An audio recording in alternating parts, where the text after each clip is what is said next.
The history of TB Europe Coalition is an interesting one. It's an organization that has changed its focus at least once. Originally, it was created by civil society, non-governmental organization activists in Western Europe. There were a number of us in the early noughties who were concerned about pushing the European Union to do more for tuberculosis and to start making links with groups further east. There was one attempt of an organization that failed, the Stop TB Partnership Europe, where Stop TB Partnership Global actually put up some money to pay for a staff member who was attached to International Red Cross and Red Crescent. And I was involved in that, but we got lost in conversations about structure and constitution, and we didn't actually get to do anything very much.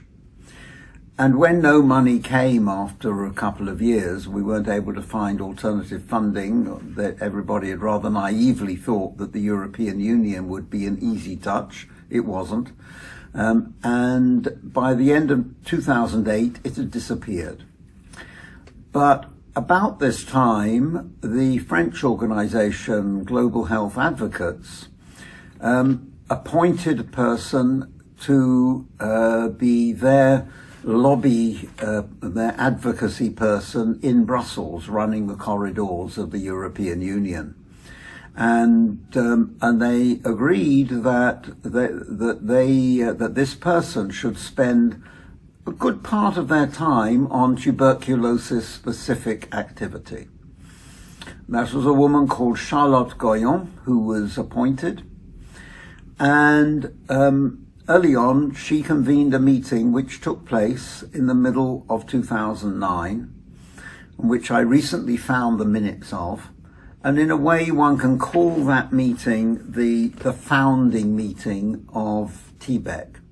We mostly talked about how we were going to collaborate on lobbying the European Parliament. Only right at the end of the meeting, there was a little agenda item which was, how might we continue to link up with each other? And do we need to do anything about Eastern Europe? And it was agreed that none of us knew anybody in Eastern Europe, and that we really ought to, and that we ought to have a bit of an organization to do anything. So we rather casually said, okay, we're the TB Europe Coalition. One of our Dutch members, Beatrice Stickers, had begun using that phrase. And we said, that sounds okay. And I was asked to start poring over the address lists held by Stop TB Geneva and other people that might help us know who to try and talk to in the East. My personal involvement started in 2007, helping to organize the ministerial conference on TB response in the Euro region. And at that conference, the 52 countries of the region signed up to step up the TB response. And from civil society, we made an offer of partnership to the national NTPs and governments that we would be helpful as partners. A next moment was around 2009 when we interested Dorette Corbey, a Dutch Euro parliamentarian, and she sponsored a petition in which we reached out to almost all members of parliament to sign up. We only had a very short window of time, but in 40 weeks we got, I think, about 30 to 40% of Euro parliamentarians to sign this petition, which was quite a feat, but didn't lead anything to anywhere because it was the end of the term. But in doing this, what we found out that there was a hurdle that we didn't have a list or inventory of what are the civil society organizations across the region. So then, while KNCV had led this initiative, at the end, Patrick Bertrand of Action for Health or proposed, let's organize the civil society in the region. And so that's where the TB Europe coalition was framed. And we really said, what are we missing? We want to have at each national level patient organization, a national Stop TB partnership type of activity, and where it's a way to convene people at national level and to collaborate with and demand action on TB. What we said is it's really convening that national voice and connect it with the regional peers. And that's what we set out to do as TB Europe Coalition, going to various countries, especially in the eastern part of the region, to set up this response. And this really was about shaping the partnership, the offer of partnership by civil society, and shape it. So that meeting, June of 2009, is the creation, but a rather accidental and casual creation, of TBEC. But that led to Charlotte Gaillon, myself, making contact initially in Ukraine. And we visited Ukraine in 2010. And that was the first of several visits to Eastern European countries, where we were trying to connect with local civil society and have conversations with them about what kind of advocacy would be helpful, and how we might coordinate. But then I was particularly struck one day by talking with one of the people we were by then in touch with in Romania, who said to us, well, look, it's all very nice, you chaps coming along and having a chat with us, every now and again. You're friendly people, that's okay. But what are you going to do for us? And that led to a conversation where we started talking about advocacy training workshops.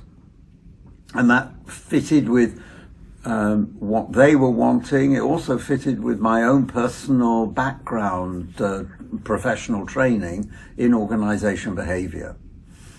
So anyway, the first of these workshops took place in Romania in 2010, I think.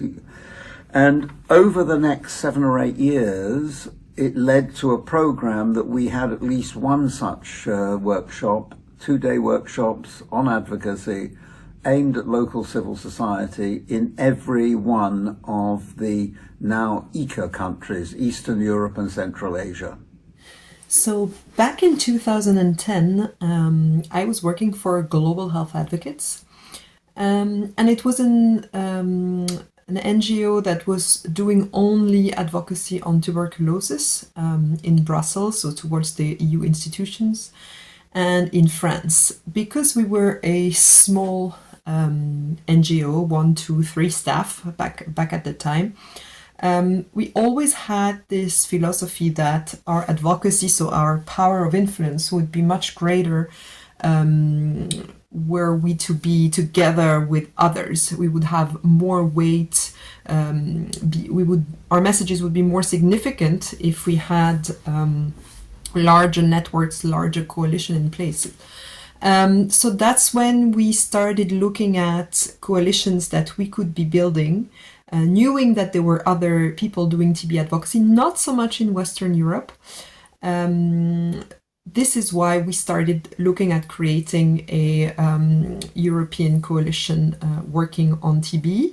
And this is why Global Health Advocates, together back in the day with 2 other organizations, Results UK and TB Alert, and even before with Stop TB, the Stop TB partnership, looked at putting more energy into doing TB advocacy via this new coalition, trying to gather much more actors active on TB advocacy in Eastern and Western Europe. So we use these organizations, the funding that we received back then from different donors to develop that project for more impact in our TB advocacy.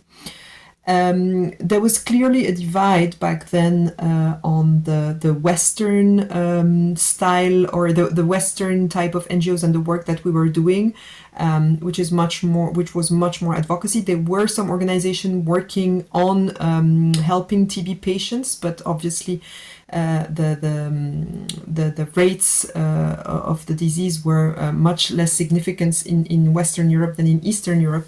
And in Eastern Europe, you could see not so many organizations, but quite a few organizations still doing service provision for most vulnerable groups. So civil society groups that were very close to certain people who were more vulnerable to contracting tuberculosis. I think we also back then were inspired by the whole movement, the HIV movement, the HIV activist movement, and thought that tuberculosis was also seeing very much increase in number of cases, especially in Eastern Europe, Central Asia, especially in its drug-resistant forms, and thought that, seeing some of the results that were achieved via the HIV movement, that it was important also to start doing something much more strongly, much more efficiently on the TB front. I work for the Global Network of People Living with HIV, TNP+, as the liaison officer for the community delegation on the board of Unitate. I remember quite clearly when we started TB Europe Coalition in the 2000s, when I was still living in Europe. I was the chair of the European AIDS Treatment Group at the time, the EATG, and as such we wanted to become far more involved in the co-infection work with tuberculosis, because in Europe there was no work done. So we were part of a small steering committee with Paul, with Fanny, and I was representing the HIV sector in TB Europe Coalition. And so yeah, those were amazing days. There was no funding. It was very European, Western European based at the time.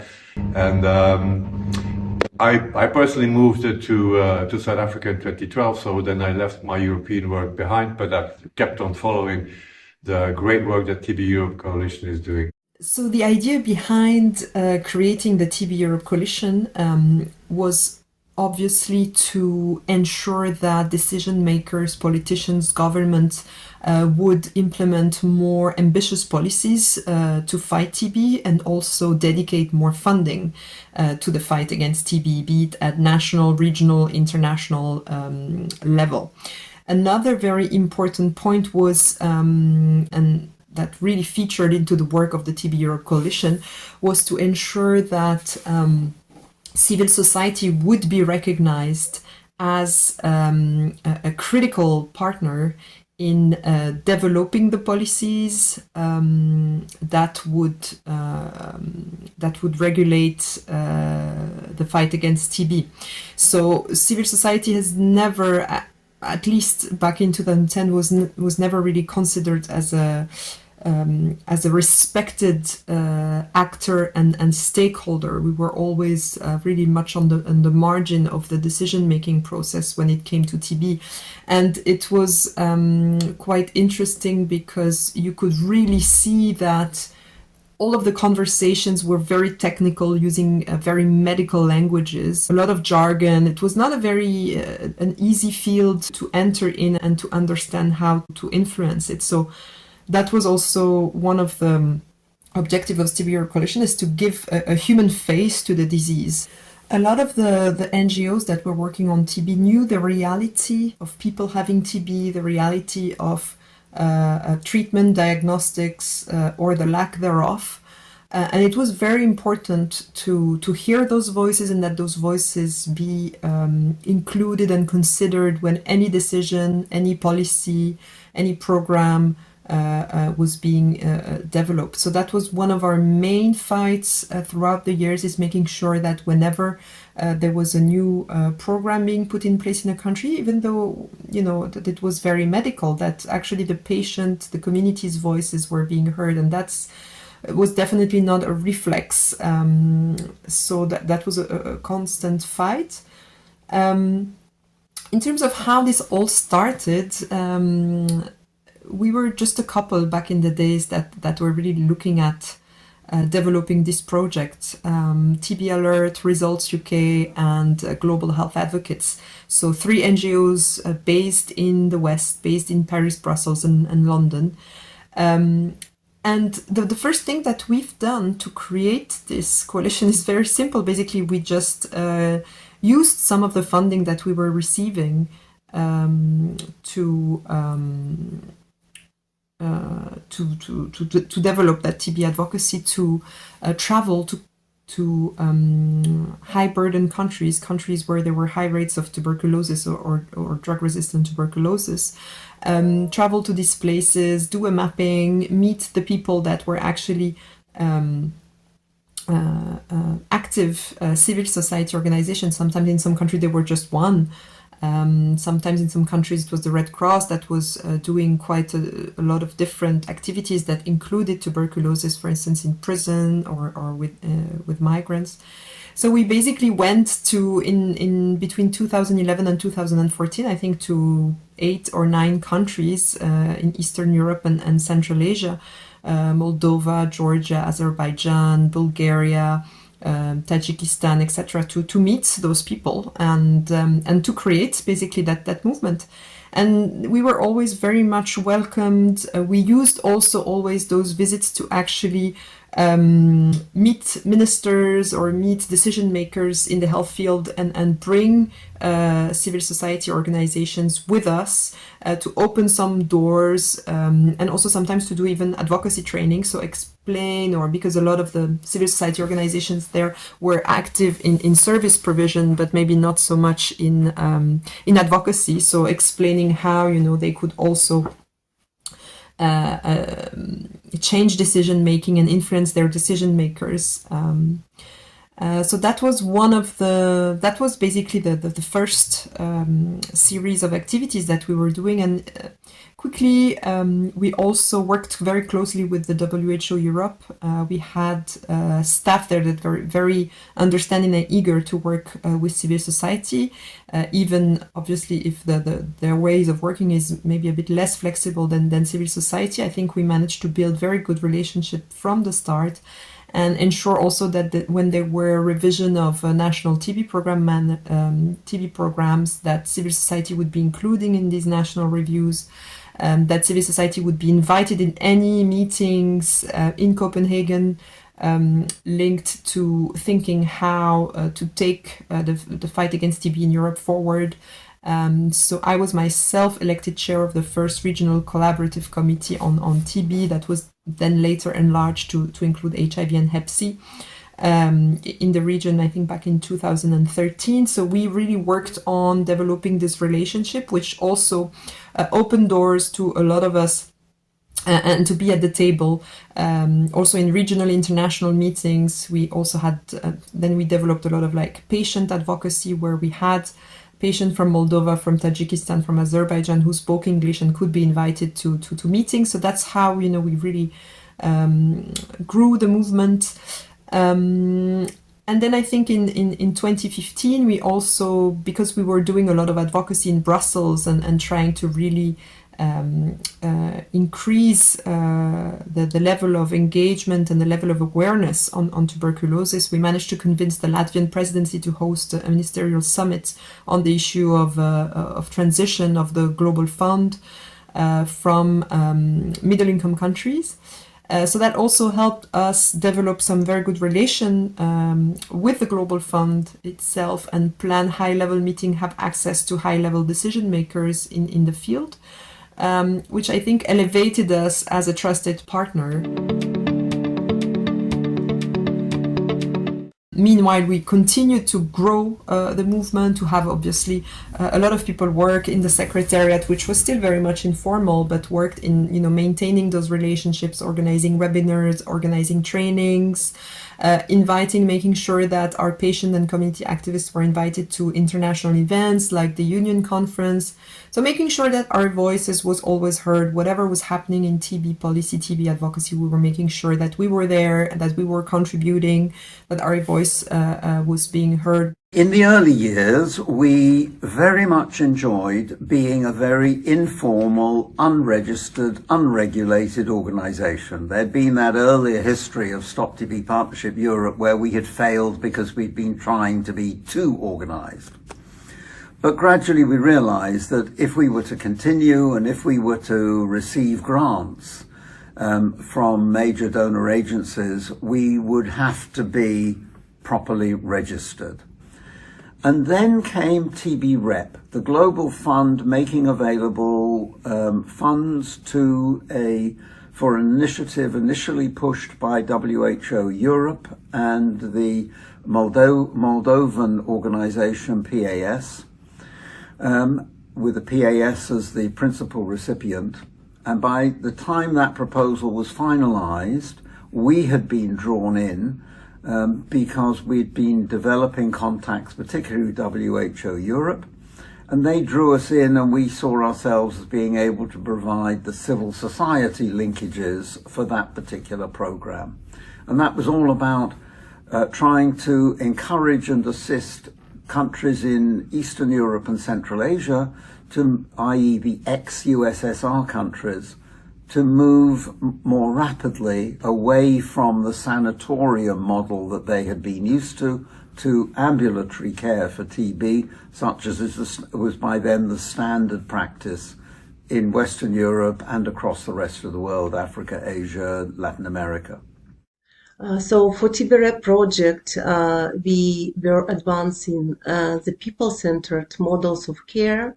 We were very much closely working with TB activists and civil society organizations in Eastern Europe and Central Asia, and also with the partners in Western Europe to operationalize what qualitative, people-centered TB care should look like amid the healthcare reforms which the Eastern Europe and Central Asian regions has been undertaking at the time. So we were advocating for inclusion of the components of psychosocial support and broadening perspectives of care at the outpatient settings, from biomedical to holistic comprehensive care, which would see a person with his or her their life circumstances and needs, which should be addressed in order to support the successful pathway to treatment. And that made a big change for TBEC, because that meant we were now responsible for an actual program that had to be delivered. So we needed staff, and we needed those staff to have a base. And so we talked about where should we have a secretariat, and there were 3 or 4 places suggested. But eventually there was a bid from Alliance for Public Health Ukraine, and we thought, yeah, that sounds about right. That's good. It's a well-structured organization that's very competent. It's already present right in the middle of the area we're concerned with. It looks like a good place to be. And so TBEC became Ukraine base, but still we're doing work across the whole of the region. And so we began to really become the regional organization that we had thought about in the past. And also, apart from those workshops on advocacy, we also had one series of 4 workshops which were aimed at NTPs to explain to them what is civil society and how might they work with civil society. I joined TB Europe Coalition in 2016. At that time, it has not yet been officially registered, but it was a growing multi-country network supported by the very active steering group. So at that time, I was technically hired by Alliance for Public Health as a TB advocacy manager for implementation of the regional TB REP project. It was the first regional tuberculosis project supported by the Global Fund, and Alliance for Public Health and TB Europe Coalition had this partnership arrangement for implementing part of the TB REP project. With a lot of energy and the right people, we managed to grow and eventually decided that we would register TB Europe Coalition as a foundation. And so in 2016, we finally agreed that we would get registered. We started looking, we went through quite a process to decide which country we would register. And we eventually settled on the Netherlands. Partly because it was a member of the European Union, and we were concerned to be able to access European Union monies. And also we were told that it was a rather relatively easy process to get registered in the Netherlands, which it is, but it is not an easy process to continue to be registered we have had lots of hassles with the registration authorities in Netherlands. But still, that's where we are registered. And once to get registered, we also had to have a proper constitution, a proper structure. And so we organized, so we did through late 2016, early 2017, we did finally set up a very traditional sort of structure, that there is a board with a chair and co-chair and a couple of vice chairs, and then staff based, as I say, in both London and Kyiv. And that structure we maintain still today, and it seems to work reasonably well for us. We have also been working very closely with TB Europe Coalition Steering Group, many of whom became the board member or oversight advisory committee members later on when the network has been officially registered. And we have been working on development of strong and inclusive procedures to run the organization, and kind of creating it administrative and operational capacity as a prerequisite for further successful operation after the registration.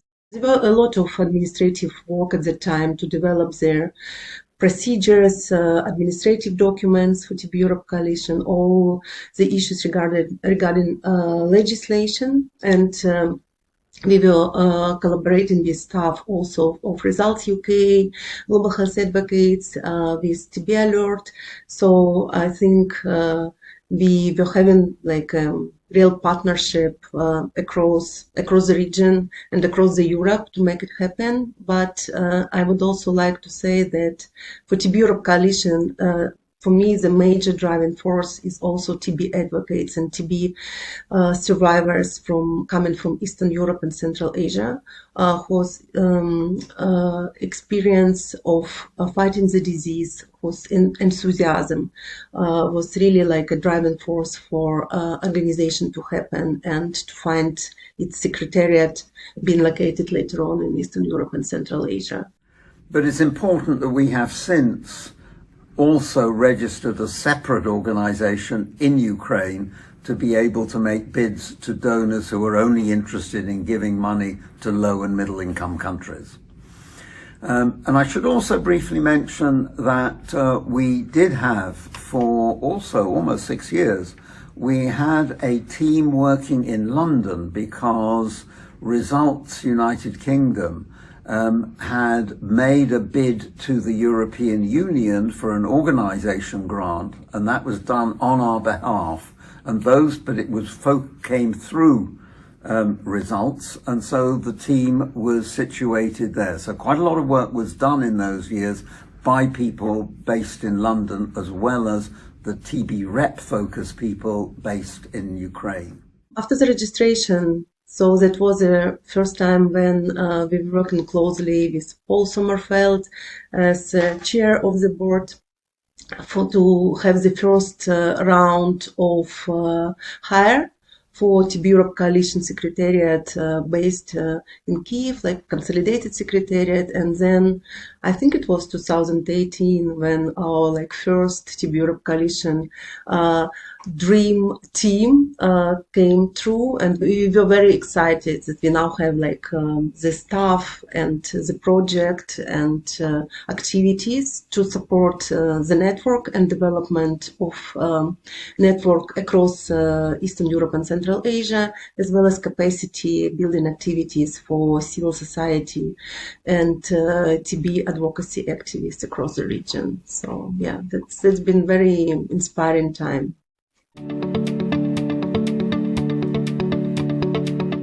What makes TB Europe Coalition unique, I think, is the strong leadership we have seen. First by Patrick, then he passed it on to Fanny Voitswinkler, and then Julia. So three succession of people who have really driven this initiative and really to go from strength to strength, and seeing the secretariat, which used to be just one or two people in Brussels or in London, now being 6 persons in the Ukraine and really driving a program and getting things done on the ground, but also regionally, is incredibly admirable that has succeeded.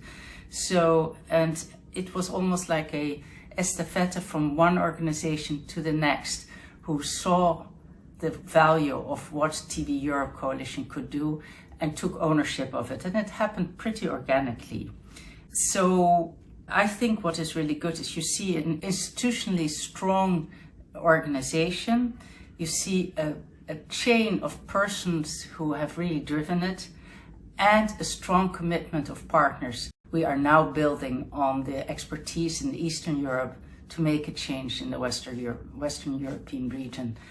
And so that thing about TB problem being at our doorstep to the West, but also the EU has to have a role in addressing cross-border health challenges, and how we are mutually connected really is a clear reality today.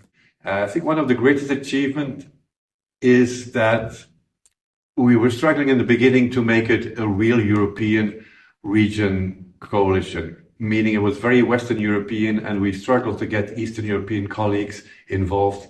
And I see this has totally changed now, and I'm really very happy for that. So because that's where the main burden of the disease is in the European region. So it's good that we are focusing on that. And I'm very proud of the work that TB Euro Coalition is doing these days. We're very proud that a 10-year effort ended up in having an organization that stands now by itself, that is funded, and that doesn't need, the volunteer energy of different organizations. So we feel that the mandate has been definitely fulfilled. Now there's much more to be done to end TB in our region, and I think it's in very good hands.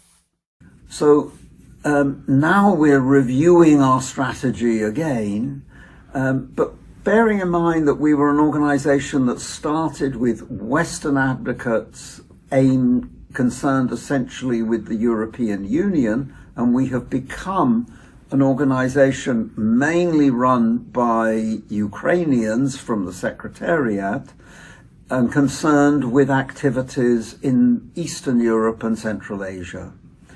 So I think it may be, as we talk about our strategy, we may try to rebalance that again and say, wait a minute, we shouldn't be forgetting Western Europe, but remembering that Western Europe has a much lower level of tuberculosis, but not a nil level of tuberculosis. There are issues about TB services in the West.